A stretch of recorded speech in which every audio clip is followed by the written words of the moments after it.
It's time to get rowdy with Rusty this week in wrestling on That Way Cool Wrestling Show Breakout. Hello and welcome to episode number 999 of That Way Cool Wrestling Show Breakout, brought to you by DJB Productions Network. Danny J pushing the buttons. Here it is, all your latest wrestling news. Everything else has been deleted and sanitized for your protection. And based on our first story, maybe we should sanitize that as well. But for those of you, let's get right into it. Former WWE and TNA star Alberto Del Rio has allegedly been charged with assaulting a woman and saying that if she doesn't do what he wants, he'll drop her son in the middle of the road. The report said Del Rio had become angry with a woman and assaulted her by causing multiple injuries to her body on May 3rd. The woman told police, quote, he forced her to wear a dress and dance for him, end quote, and that if she began crying, quote, would drop her son in the middle of the road somewhere. Bexar, B-E-X-A-R, Bexar County, Texas arrest records list a Jose A. Rodriguez Chucan, if I'm pronouncing that correctly, Chucuan, as that's Alberto Del Rio's real name, charged with sexual assault and a second-degree felony. He was subsequently released on bond. Del Rio was involved in an alleged domestic dispute with WWE star Paige in 2017 at an Orlando airport. TMZ Sports reported and obtained audio from the argument in which Paige told him, just stay out of my life and leave me the F alone. However, Paige issued a statement later saying that she had thrown a drink at Del Rio after they had gotten into an argument. She added she was the one under investigation and not Del Rio, and that Del Rio never touched her. But this is the second time that Del Rio has gotten in trouble, so hopefully he will get this thing worked out and rebuild his life. Let's hope so. Some housekeeping matters that we move on to next before the other news. Special thanks to LeGrand Jackson and all others who have said good things about the program. Also, special thanks to former pro wrestler of the 1980s NWA and referee, as well as Thunderfoot number 2, Gene Ligon, who has started watching the show on a regular basis. Gene, we appreciate all your good comments as well. And Dean's former tag team partner on WTBS and in the Kansas City territory, Joel Deaton Jones, had a stroke recently. So we send our prayers out to Joel Deaton Jones, even though I don't know him personally. Get well. Speedy recovery there, boss man. As I said, only the top stuff here. The garbage has been left out for your protection. We move on to AEW being fined $10,000 pocket change for Tony Khan, a.k.a. Jacksonville Dixie, for the Full Gear Blood in Maryland last year.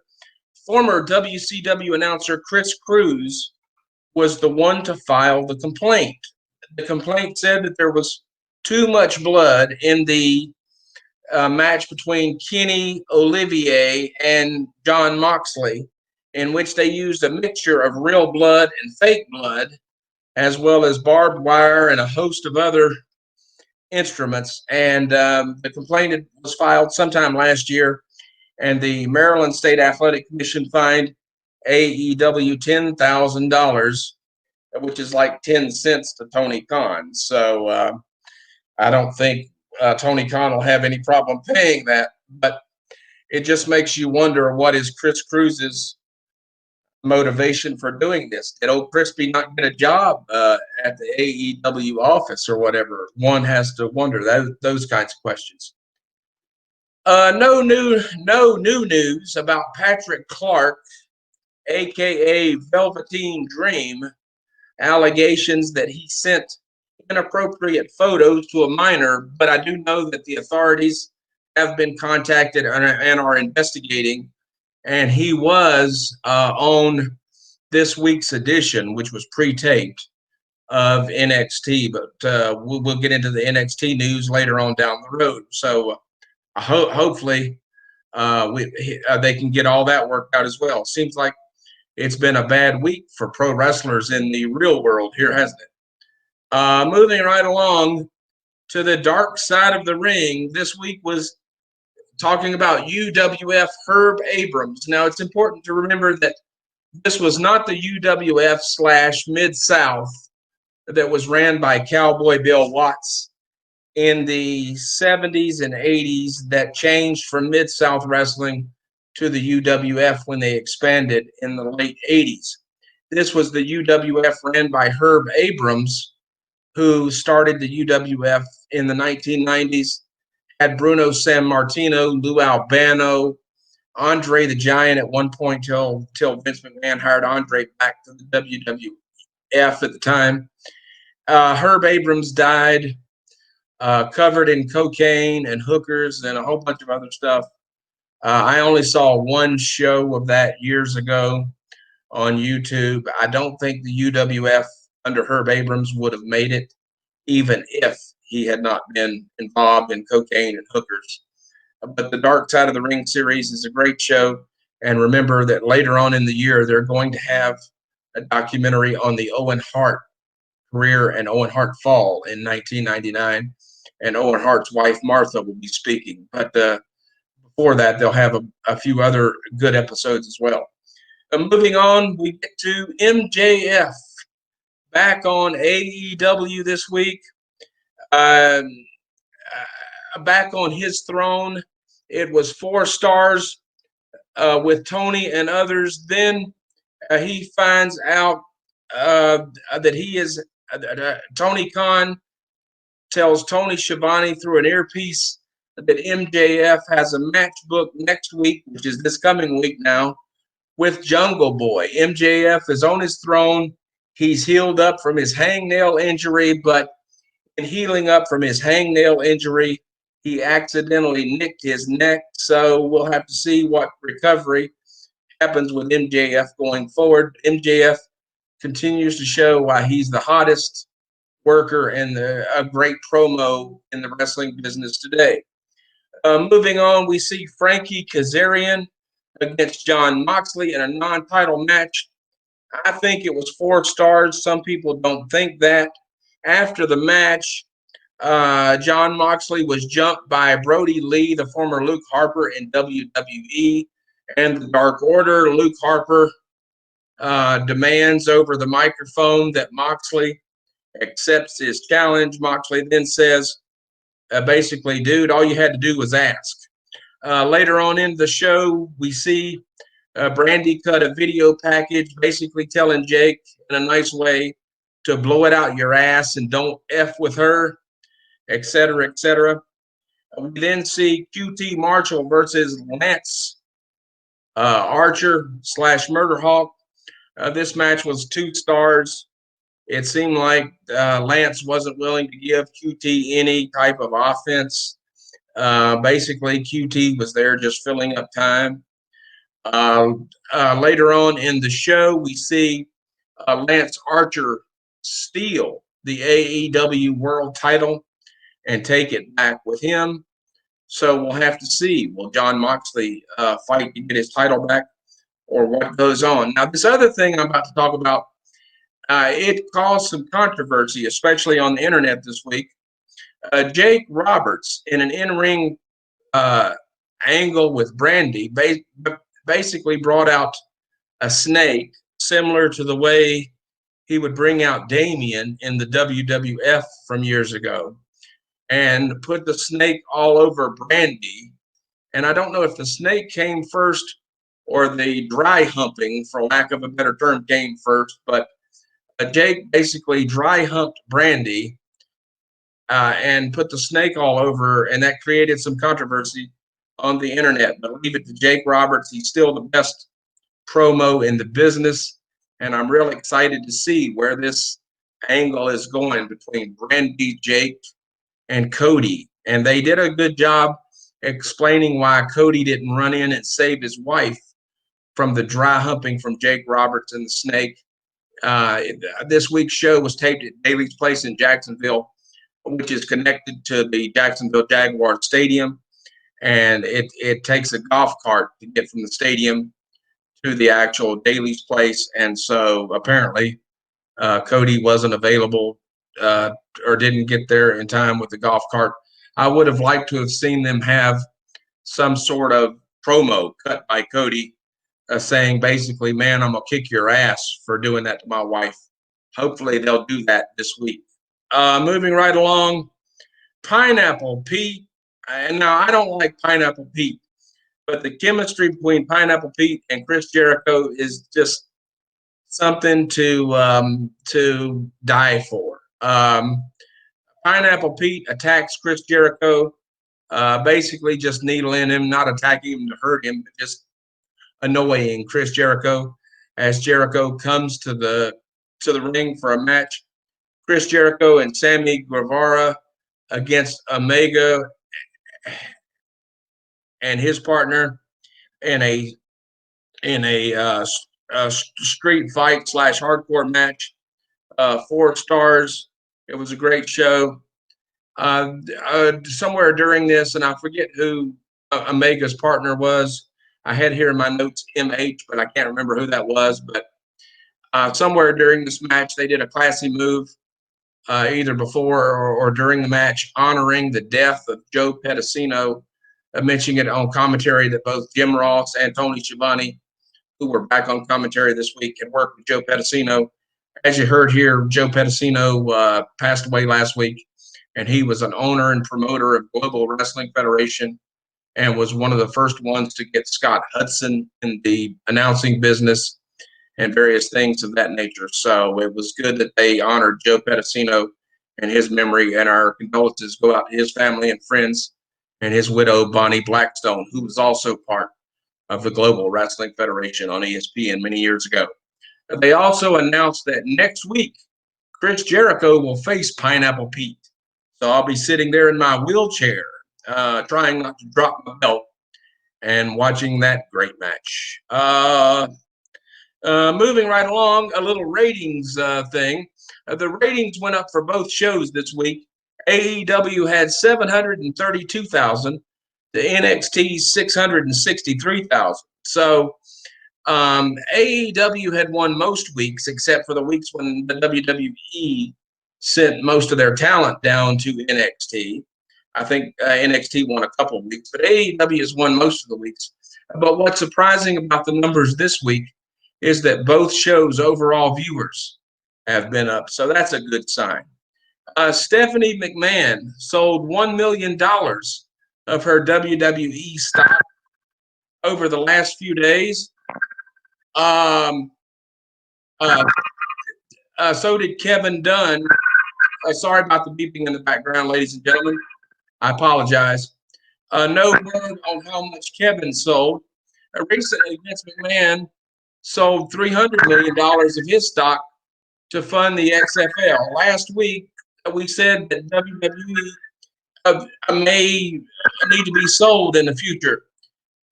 Still not sure, but evidence continues to look that way.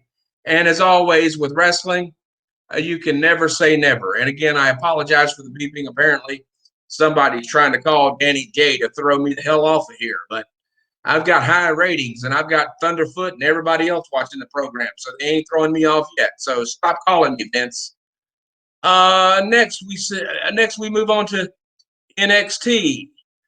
Johnny Gargano and Dominic Dijakovic had a 4-star match with Gargano winning.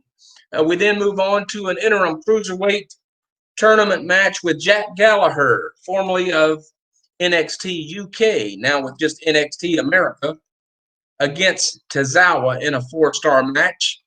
Tozawa wins. We have Danny J's favorite category, the women. Charlotte Flair brought up from the main roster to go down to NXT. She wrestled Io Shirai. Charlotte wins with 4 stars. Flair uses a kendo stick and many other things after the match, and Rhea makes the save for Shirai on Charlotte. So we'll have to see what problems all that occurs in the women's division, maybe next week and down the road. And we then see another cruiserweight tournament match, Kushida versus Atlas, 4 stars.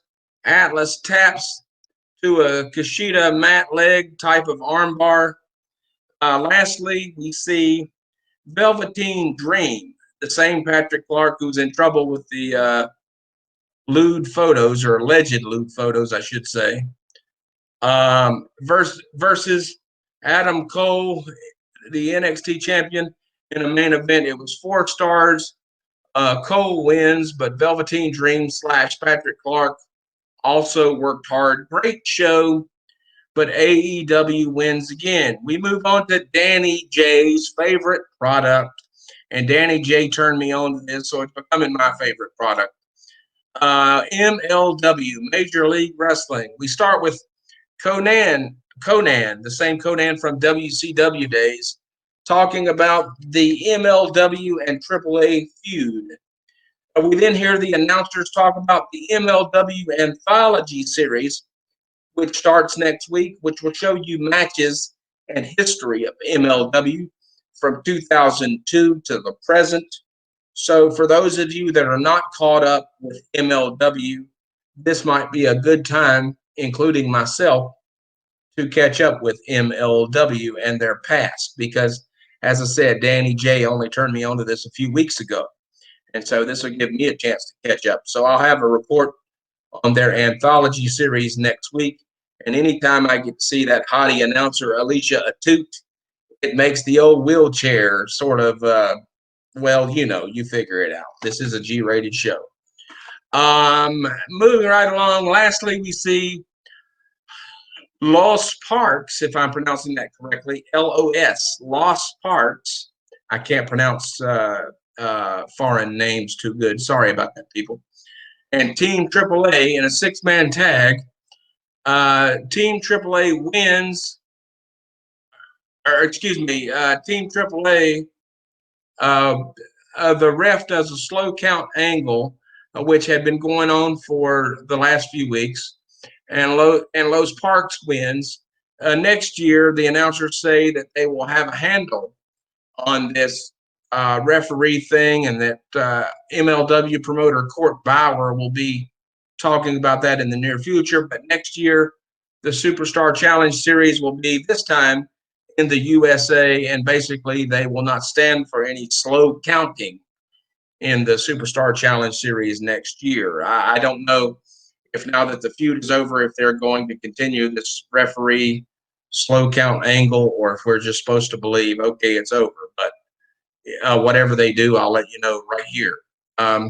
And then there was another interesting video by the Contra unit, which is kind of strange because Killer Cross is actually in NXT now, but they continue to show Killer Cross in the video for MLW. So I guess their programming is that far behind, but Killer Cross is actually in NXT now. And him and others continue to vow war, and that the Contra unit is going to take over MLW. So we'll have to see where that goes, especially since Killer Cross is no longer in MLW. But that's going to do it for me, Rowdy Rusty. I'm out of here. Keep it here. Be sure to subscribe to the channel so that you can get all the good programming on the DJB Productions Network. Myself and Maniac Mark Lindsay, Mr. New School. Oh, Rusty, you're so old school. We're going to have a new program on here called Point Counterpoint, which will be a debate style program between me and Mr. New School Mark. So I'll be giving you more details on that as it becomes available next week. But as I say here every week, if you subscribe to the channel, you get all the good programming. You got DJs After Dark, you got the Man Cave, you got all the good programming here on the DJB Productions Network, not just the wrestling stuff. You got No Capes Needed or something about superheroes. I can't remember the title of that one. Got to be honest, I hadn't seen that. But the point is, if you subscribe to the channel, you'll have all the good programming right here on the DJB Productions Network. Thanks to Danny J for pushing the buttons. Everybody stay safe, and we'll see you here next week on another exciting edition of that Way Cool Wrestling Show Breakout. Until then, keep pro wrestling alive. Stay safe, everybody, and thank you. Thank you for listening to that Way Cool Wrestling Show Breakout. We'll see you at the matches. Goodbye, everybody.